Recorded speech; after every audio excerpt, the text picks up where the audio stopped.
I hear my mom scream, and at that time, I even cry. Domestic violence, of late, it is very common. And it occurs sometimes in my family because my mom and dad don't usually get along sometimes. As a traditional or maybe a cultural practice, it was that domestic violence or violence against women was normal. A woman beaten by the husband was a normal thing. It is not right. Nobody should violate your rights. And most of the time, people tend to believe that physical violence is violence. But we've got even the emotional violence. The husband attacked her with a panga, slashed her head until it fell out like this.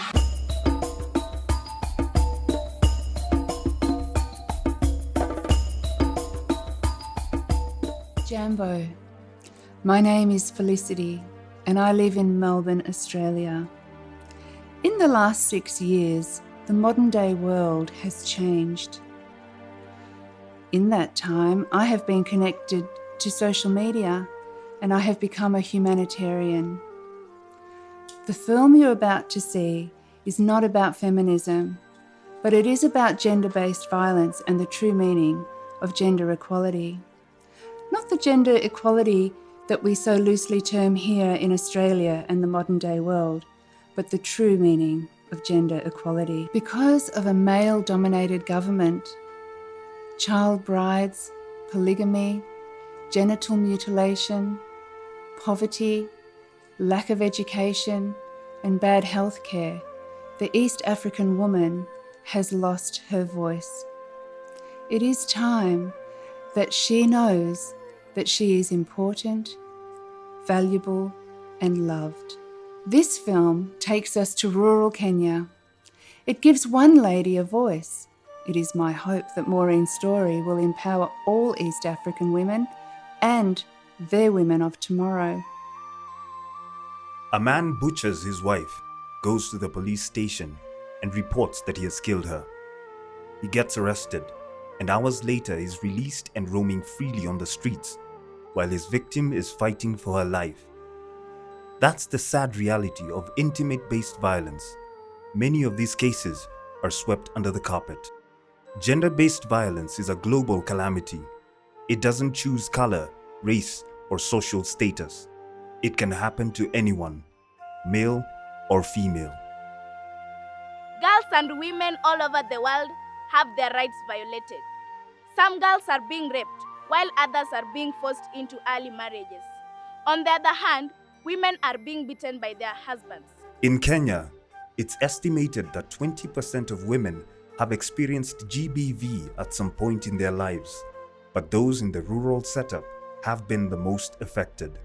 This is Kisumu town, one of the 47 counties in the Republic of Kenya in East Africa.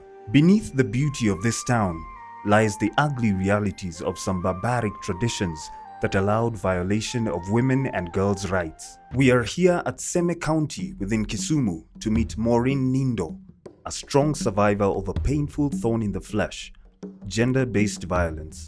Maureen was beaten near death by the father of her 3 children, whom she married when she was just 15 years. As if the beating was not bad enough, her husband, Mr.Joseph Okoth, went ahead and gouged her left eye, cut her head and face several times, and in the process of trying to protect herself, she lost some of her left hand fingers.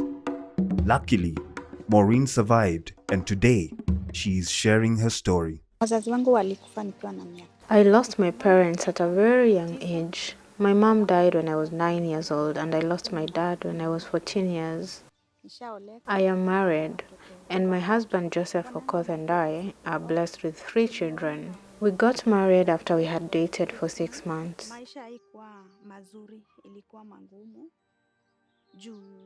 Our life was not easy because of my young age. He was always scared for having married a minor. But I got stuck with him and didn't want to leave because I had nowhere to go to. My parents had died and there was no one at home. By that time, Joseph had already impregnated me. There was really nowhere for me to go. He started beating me during my first pregnancy. He used to tell me that he was not ready to be called a dad. I didn't listen to him. Life with Joseph became unbearable and I chose to leave and go back home. I started making local brew. The brew backfired on me and I got frustrated and borrowed money so that I could go back to Joseph's house.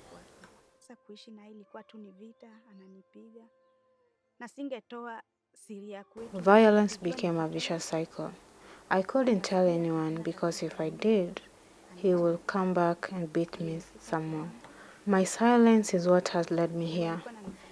He used to batter me, but I couldn't share with anyone. He used to mock me, telling me to take my ugly kids back home because he had beautiful kids out there.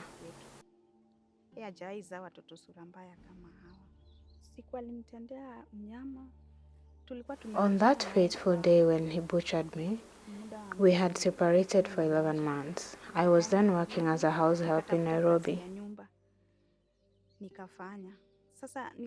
I had missed my kids, so I requested if I could go and visit them. He didn't have an issue because he had already married and moved on. I didn't sense any bad motives because our conversations were good. I never imagined that he could turn against me. I had done shopping for my kids. He met me in Kisumu town and I talked to him about his behavior of beating me up. He claimed that he cannot beat me up again because I was a mother of his children and that I was going to my home.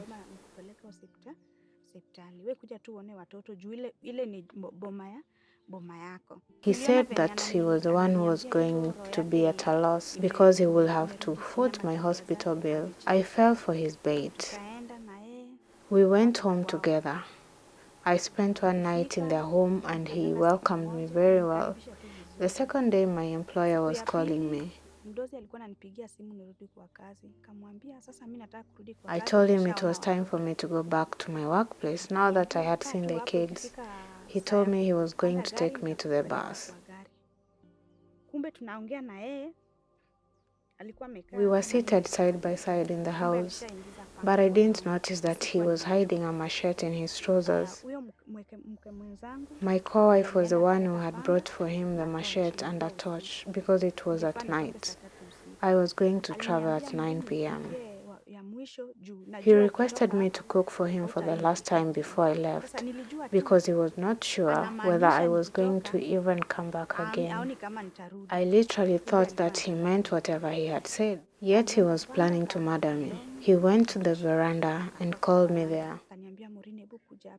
He confirmed once more whether I was still going back to Nairobi and said he could not object because that job was what paid my bills.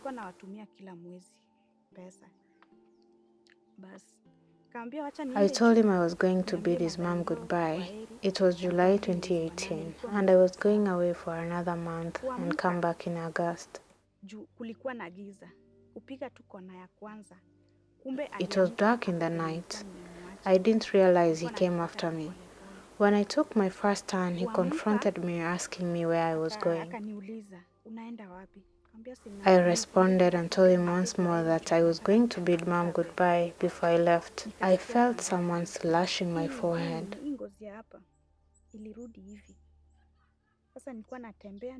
The skin fell and covered my face. I was staggering while swallowing my blood. The blood was hot. I fell on my stomach.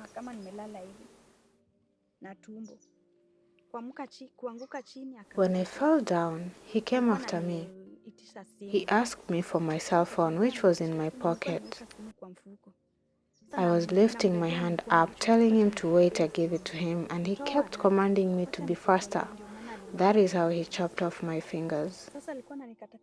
He was now slashing me on my head, and it got to a point that I was unable to talk. When I got restless, he gave up and stopped.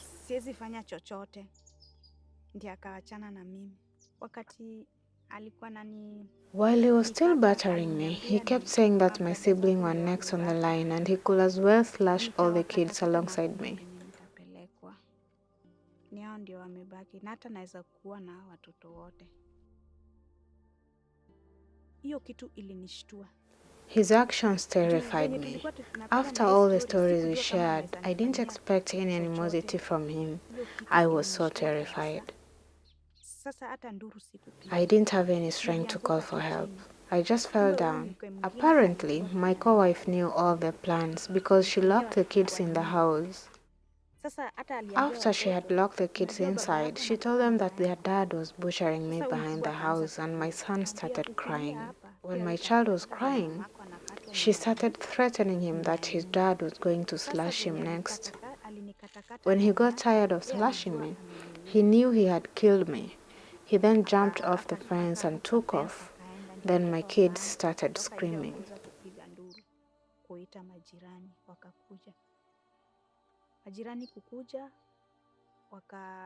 The neighbors came to my rescue and rushed me to the hospital. Joseph took himself to the police station to report his murder.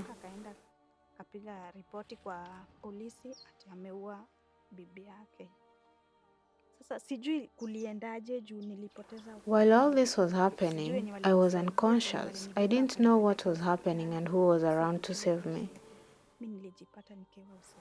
I knew all these happenings when I finally woke up and was already out of the theater. Joseph was arrested after he reported himself to the police. He was taken to the court. We only met during the second hearing.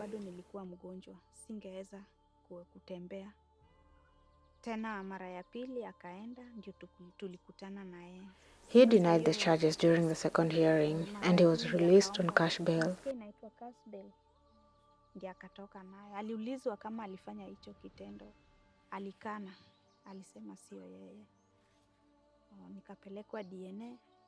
When a DNA test was done, it was confirmed to be his.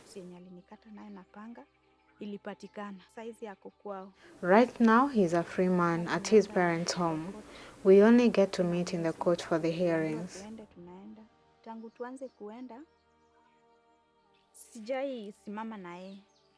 But there has never been any hearing because there was a time we were summoned and he had attempted suicide. He was in hospital. The last hearing we were to attend, I got late and found they had closed the cases. Whenever I talk to him, he is remorseful. He claims that he didn't know that he was slashing his wife, that he thought he was trying to save me from some animal. Joseph uses drugs, but that day he was on a sober mind. This whole crime was well plotted though, because even the kids had been told. And only a few cases are reported. And of the cases that are reported, you will realize that not all of these cases reach the courts. Most of the survivors who come out are women. And you find that there's this lady who's been violated by the spouse. You try to support her, and the only contact she has is of the same spouse who's violated her. So you don't have other contacts for the other relatives, so then now that becomes a challenge. Another challenge that comes about is women have been cultured that you cannot take legal action against the father of your children. A lady goes back and shares with the mom, and the mom says that, just hold on, I also had issues with your dad, and I've been there in my old age today. So that can also be a major challenge. And then another challenge that we have is that most of the survivors, they tend to make excuses for the perpetrator. They say that, oh, he's always that way when he's mad. He's always that way when he's drunk. I'm the one who annoyed him. So the survivors take the load on themselves. They blame themselves for having been a cause of this. So they don't see it as their rights are being violated. The consequences of gender-based violence can be devastating. Sometimes it may lead to early deaths. The saddest thing is when one survives and has to live her whole life trying to cope with a horrible physical and psychological trauma. Maureen's life will never be the same. She's not been able to do. Actually, she now requires extra support, which may not be there because of lack of finances. So domestic violence kills people because at the end of the day, some people die, some people get disabled, just the way Maureen is now disabled. And then the lifetime trauma and the emotional torture for somebody, for the children that experience this. When there's no peace at home, the children also suffer. But many parents don't realize that when they fight, they're destroying their future generations and violating their rights as well. The children drop out of school because of the domestic violence. Some children don't perform well at the end of the day. Some children run to the street. The greatest discouragement on children who come from gender-based violence families, that they feel discouraged because of what they experience at home. Sometimes they tell us very unique stories. Maybe the mother, the father fought. And these ones, you can go to class, you find a girl or a boy just shedding tears, not doing the classwork, something like that. So as a teacher, you also get that, you also become discouraged. Then again, lack of school items. We have books, we have pens and other things, the school uniform. So sometimes it is a challenge on our side. A pupil comes to school with a tattered cloth, a torn dress, and if you ask the pupil the reason why, she's telling you that maybe the father has refused to buy her the school uniform. So sometimes it forces us to go an extra mile. When my parents quarrel, I get worried and stressed. In school, I don't always concentrate because I just think of what is happening at home, and I always feel scared. When my parents fight, you feel worried, and sometimes they fight and you think that they are going to kill each other. So it's worrying, and sometimes I feel like running away from home, but I've never ever done it. And when they fight, I just go out and cry. On that day when my dad and mom fought, the next day when I went to school, I did not even talk to anybody, even my teachers. I don't even respond to them. It's heartbreaking when a woman is scared to look at her reflection in the mirror because it's ugly and horrifying at the same time. What is even worse and depressing is when your own children cannot get close to you because you are no longer the mother they were used to. The day I got discharged from hospital and my kids saw me for the first time after the violence, they ran away from me. The young one rejected me. She said I was not her mother. We kept talking to her and persuading them till they accepted me back. They keep wondering whether I will ever gain back my previous face. I remind them that life is more important than anything. I don't like it when my kids keep talking about the violence. Their rejection makes me feel angry, so I usually try to bring in a different topic. When they talk about it, they cry, saying that their dad destroyed my life, that I'm not the same person they used to know. She could not stand the children always looking at her and running away, her own children. Looking at her and running out, looking away. When the one that sat nearest her any time would always look away, and then the ones that would sit far would look at her. So it's like the children still feared the face because it was a bit scary by that time. Her self-esteem was very low. She would hear people commenting. She could not see, but hear people commenting and exclaiming at the way she looked and how she was. The day that she began seeing a very little, like very close, she did not want you to meet her eyes. When she realized you were looking at her directly, she would look away. So she had really low self-esteem. And though it has improved by now, but it was very low initially. Sometimes I totally despise myself and wish I had just died that same day. I don't look like a human being. I hate how I look. I tell my younger self that she should have at least waited and looked for someone to at least educate her so that she gets a good job and be respectable.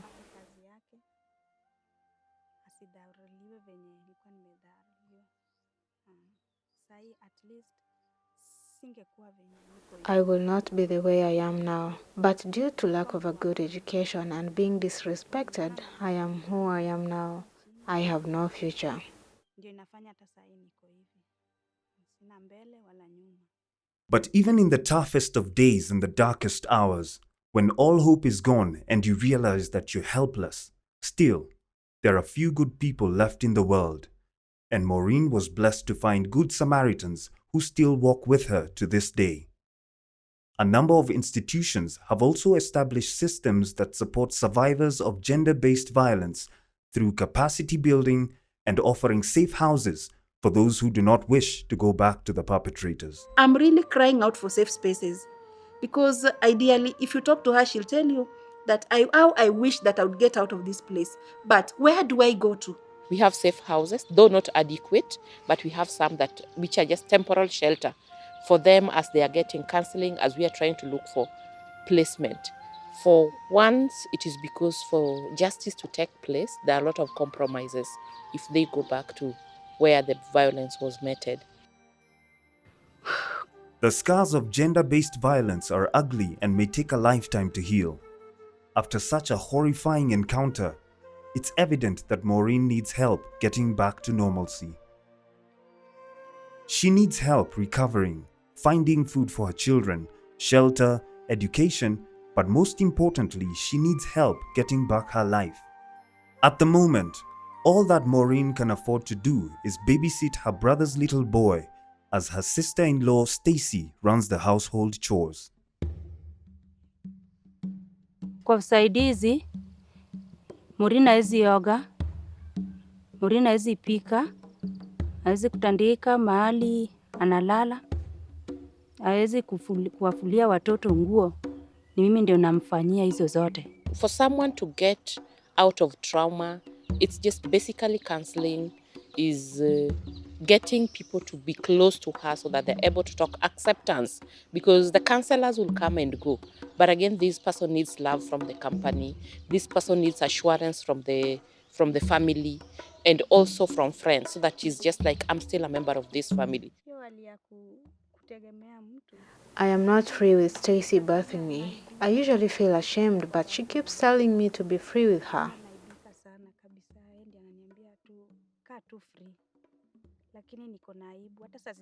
Sometimes I really feel sorry for her because she gets tired, yet she has to do all the house chores. It makes me feel like I am a burden to her. Violence against women and girls is a big threat to global development because women are the greatest contributors towards the growth of any nation.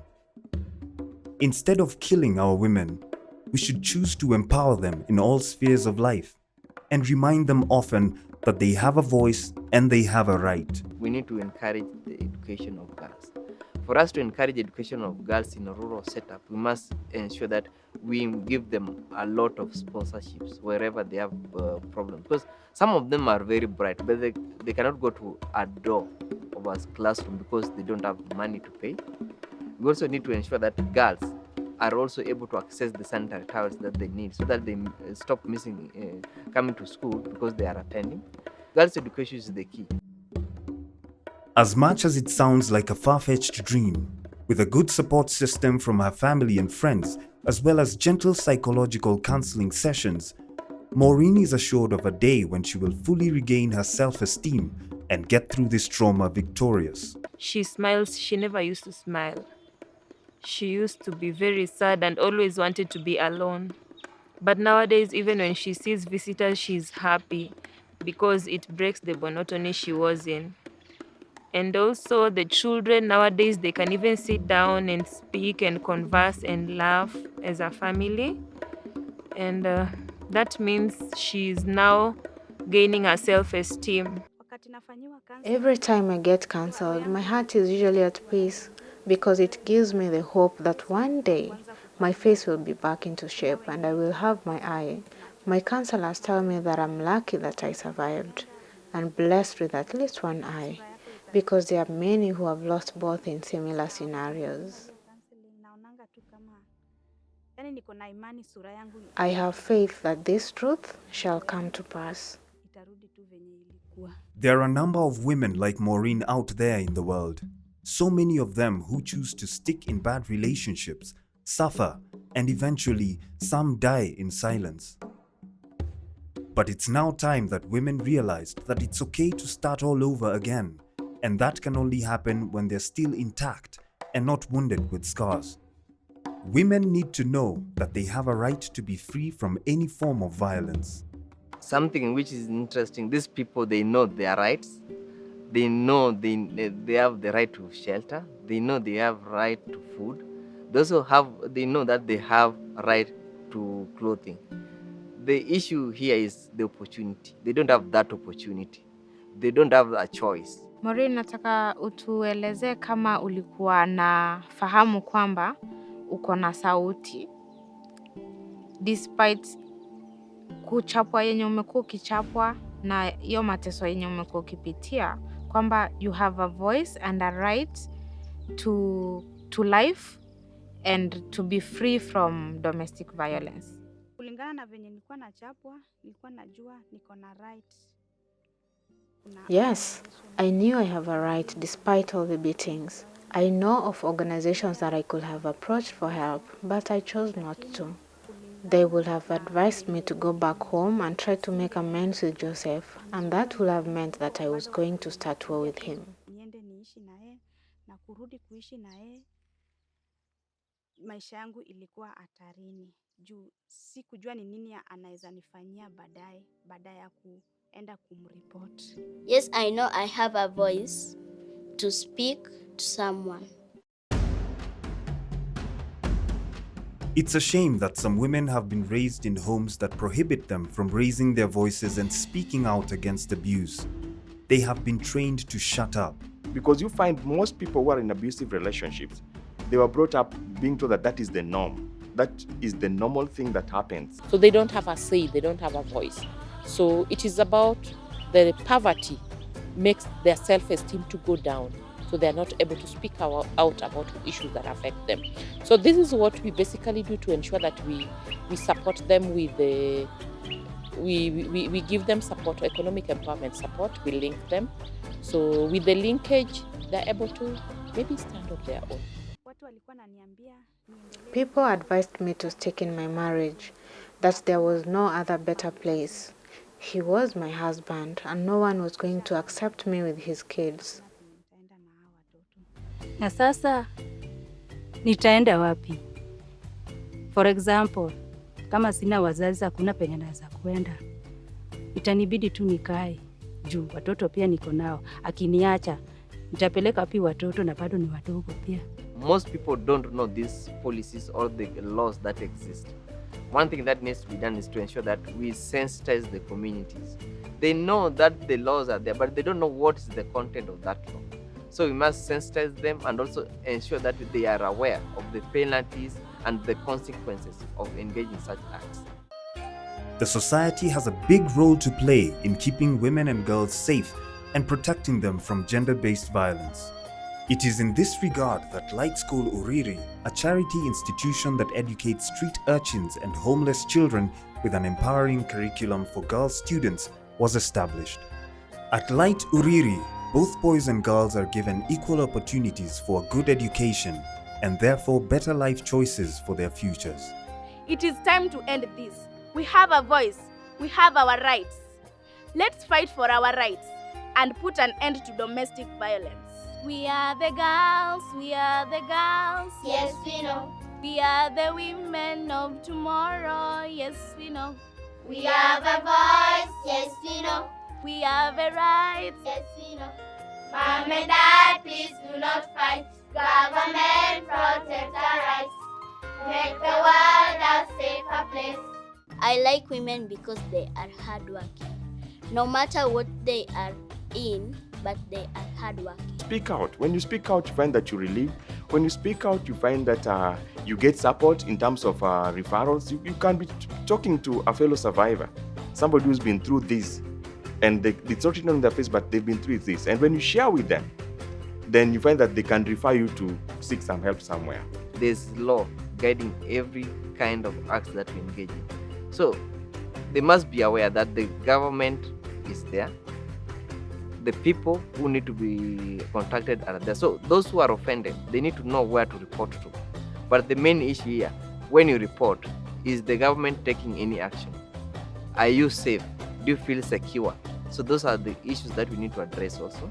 We need to ensure that those who are reporting, the whistleblowers, feel safe and secure to wherever they are sharing with their information.